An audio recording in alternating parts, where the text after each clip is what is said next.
search and rescue operation para sa nawawalang police trainee na si Patrolman Blas isinagawa ng Benguet Police Provincial Office. Police Master Sergeant Lenny Valerio sa report. Muling nagsagawa ng search and rescue operation ang Benguet Police Provincial Office sa pamuno ni Police Colonel Lambert A. Suerte, Provincial Director, na ito ay tinaguri ang 98th Day Weight Loss Challenge Program habang nagsasanib sa ang mga tauhan at ang makalahok sa pinaigting na paghahanap kay Patrolman Aaron Blas na matatanda ang nawawala sa kanyang training na bisok sa barangay ang Pukaw, Itugon, Benguet.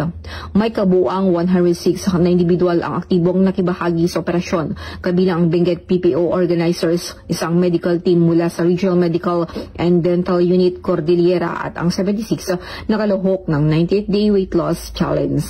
At upang mapakinabangan ang kausayan sa panahon ng aktibidad, ang mga kalahok sa panguna ni Police Lieutenant Colonel Baldwin F. Sokoken Jr., Deputy Provincial Director for Administrations ng Benguet PPO, ay hinati sa 5 grupo at ipinakalat sa mga itinalagang rota sa paghahanap upang lubusang suriin ang lugar para sa anumang mga palatandaan, pahiwatig o impormasyon na maaring makatulong sa paghanap kay Patrolman Aaron Blas. Ang inisyatiba na ito ay hindi lamang papatibay sa mga patuloy na operasyon ng search and rescue, ngunit sumasailalim din sa dalawang layunin ng programa sa pagbaba ng timbang pagsama-sama ng pisikal na fitness na may layuning serbisyo.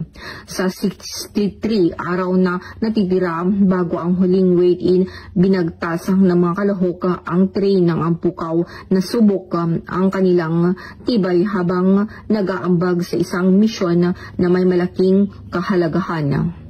Binigyan din diin ng Benguet PPO na ang aktibidad ay naglalaman ng kanilang pangako sa pagsama-sama ng kalusugan at kagalingan sa serbisyo sa komunidad. Sa nagpapatunay na ang dedikasyon ng pagpapatupad ng batas ay higit pa sa karaniwang mga tungkulin. Binigyan din diin nito ang kanilang hindi natitinag na pagpupursige na mapanatili at pinaigting ang mga pagsisikap sa paghanap sa nawawalang bisok training. Mula dito sa Riyon ng Cordillera, ako ang inyong PNN correspondent, Police Master Sergeant Lenny Valerio, alagad ng batas, tagataguyod ng Balitang Pulis.